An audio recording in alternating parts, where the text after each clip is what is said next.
তোমাকে আজকে একটা কোশ্চেন করব। ওকে। সো আমি যে জিনিসটা লিখলাম ক্যারিওকাইনেটিক্স ক্যারিওকাইনেসিস ও লিখলাম। কাইনেসিস, আচ্ছা। এখন তুমি আমাকে বলো এর মানে কি? ফিজিক্স পড়ে কাইনেটিক্স বলছি।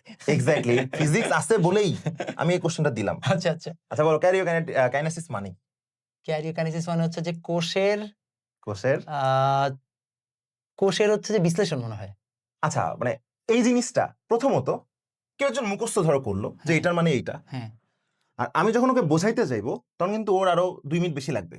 হ্যাঁ হ্যাঁ হ্যাঁ। তো ও নরমালি কোশ্চেনটা করবে ভাই আমি এটা বুঝে দিলে আমার কি লাভ হলো? হ্যাঁ, ওই যে অনেকে বলে না ভাই মেডিকেলের জন্য ঠাড়া মুখস্থ করলে হয়, এত বোঝাবুঝি এত লাগবে না। বোঝাবুঝির কি আছে? সো আমি এটাই এখন প্রুফ করব যে এইটা মুখস্থ করলে কি হয় আর বুঝে পড়লে কি হয়। তোমাদের মমিত ভাইয়া কিন্তু বায়োলজিতে 96 পাইছিল।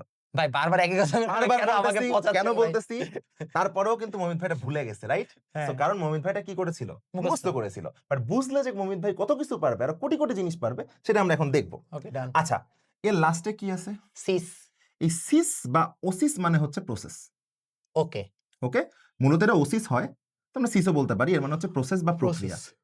যেমন ধরো তুমি কোষ বিভাজনের 3টা প্রক্রিয়ার নাম বলো তো। ক্যারিওকাইনেসিস না, অ্যামাইটোসিস, ও অ্যামাটোসিস, মাইটোসিস, মিওসিস, সবগুলোতে সিস আছে না? হুম। সো আমি যখনই এইটা শিখে গেলাম আমি বইয়ে যা যা দেখবো বুঝবো না? ফটোসিনথেসিস, হ্যাঁ ফটো মানে হচ্ছে যে হাইড্রোলাইসিস, ফটোলাইসিস, হ্যাঁ যেখানেই সিস দেখবো বুঝবো সেই এটা প্রক্রিয়া। আচ্ছা। বুঝে গেলাম। আর একটা জিনিস বলে রাখি, বোনাস ট্রিক্স, নামের শেষে অ্যাসান থাকলেও কিন্তু প্রক্রিয়া বোঝায়। বলো ডিলিট করার প্রক্রিয়া কি? ডিলিটেশন। ডিলেশন। ও ডিলেশন। মডিফাই করার প্রক্রিয়া মডিফিকেশন। মডিফিকেশন। ট্রান্সফর্ম করার প্রক্রিয়া ট্রান্সফরমেশন। আমি কি ইংলিশ পড়তেছি না বায়োলজি? বোথ। আসলে আমরা শিখতেছি। আচ্ছা, বায়োলজিতে বলি ফসফেট যোগ করার প্রক্রিয়া ফসফোরাইলেশন। ও আচ্ছা। ফসফেট ডিলিট করার প্রক্রিয়া ডিফসফোরাইলেশন। আচ্ছা।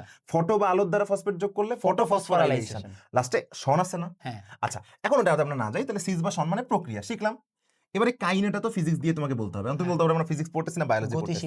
আমরা সায়েন্স পড়তেছি। ফিজিক্সে গতিশক্তি, কাইনেটিক এনার্জি আছে না? Kinetic energy. তাহলে কাইনেটিক মানে গতিশক্তি না? হ্যাঁ। তাহলে কাইনে মানে গতি না? হ্যাঁ। তাহলে আমি কাইনেসিসকে যদি একবারে বলি তাহলে এটা কিসের প্রক্রিয়া দাঁড়ায়? কোষের গতির প্রক্রিয়া। কোষের প্রক্রিয়া। আচ্ছা। কোষের গতির প্রক্রিয়া। এক্স্যাক্টলি ঠিক বলছো। এখন আমার কথা হইতাছে কোষের ক্ষেত্রে গতির প্রক্রিয়া একমাত্র কখন থাকে জানো? কখন ভাই? যখন এই কোষটা ডিভাইডেড হয়, মানে ডিভিশন হয়, সেল ডিভিশন হয়, মানে কোষ বিভাজন হয়। ও এখন মনে পড়ছে। কোষ বিভাজন বাদে অন্য কোথাও কিন্তু কোষের গতি গতি নরমালি থাকে না।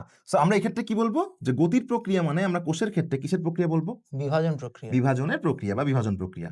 ভেরি গুড, খুবই ভালো। এবার দেখো যে ক্যারিও না? হ্যাঁ। এই ক্যারিও মানে হচ্ছে এটা একটা গ্রিক শব্দ থেকে আসছে ক্যারিওন। ক্যারিওন মানে হচ্ছে নিউক্লিয়াস। এইটা তুমি কোথায় পড়ছো বলো তো? নিউক্লিয়াসের উপর ভিত্তি করে কোষ কয় প্রকার? 2 প্রকার। হ্যাঁ। প্রোক্যারিওটিক সেল আর ইউক্যারিওটিক সেল। কেন ক্যারিও আসছে এখানে? নিউক্লিয়াসের উপর ভিত্তি করে নিউক্লিয়াস আছে। আচ্ছা। এখন তুমি আমাকে বলো তো তাহলে নিউক্লিয়াসের বিভাজনের প্রক্রিয়াকে কি বলে? ক্যারিওকাইনেসিস। তাহলে আমাকে বলো তো সাইটোপ্লাজমের বিভাজনের প্রক্রিয়াকে কি বলে? সাইটোকাইনেসিস। সাইটোকাইনেসিস। মুখস্থ করা লাগলো না। এখন একটা স্টুডেন্ট যখন এটা পড়বে সে সিস দিয়ে বইয়ে মিনিমাম 1000 শব্দ পারবে। হ্যাঁ। কাইনে দিয়ে মিনিমাম 1000 শব্দ পারবে। ক্যারিও দিয়ে মিনিমাম অনেকগুলো শব্দ পারবে। ইভেন ধরো ও যখন একটু পরে পড়তে যাইবে মেটাকাইনেসিস, ও কিন্তু মেটা মানে কি না জানে, বাট কাইনেসিস কিন্তু অলরেডি জেনে থাকলো। ও যখন পড়বে ইন্টারকাইনেসিস, ডায়াকাইনেসিস, শিখলাম আমি একটা ক্যারিওকাইনেসিস, বাট আমি পারবো কোনটা?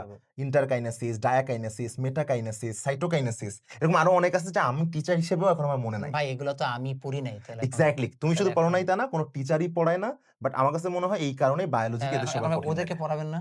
অবশ্যই ওদেরকে পড়াবো ইনশাআল্লাহ আমাদের কোর্সগুলোতে।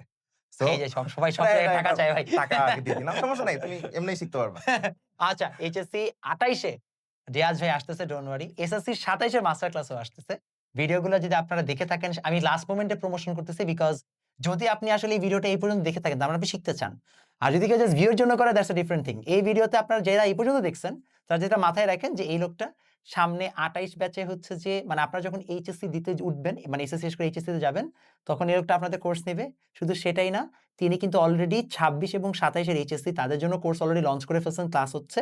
তার পাশাপাশি উনি হচ্ছে এসএসসি ব্যাচেও কিন্তু আসতেছে। সো প্রতিজ্ঞাতে বায়োলজি কিভাবে পড়ানো হবে সেটা আপনারা আই গেস এর মাধ্যমে বুঝে ফেলতেছেন। রিয়াজ ভাইয়ের মতো আমাদের প্রত্যেকটা টিচারের সেম ক্যালিবারের হচ্ছে যে আমরা পড়ানো নিয়ে আসতেছি। হ্যাঁ, আমরা সবাই হচ্ছে যে অনলাইনে হয়তো আপনারা আমাদের কত বেশি চিনেন না, বাট অফলাইনে এনারা একেকজন কিং। আপনারা একটু খোঁজ খবর নিলেই জানবেন। দেখা হবে ইনশাআল্লাহ সামনে। আর আপনারা ওয়েট করেন, এই ধরনের কোয়ালিটি কন্টেন্ট আপনাদের সবার জন্য আমরা আনতেছি।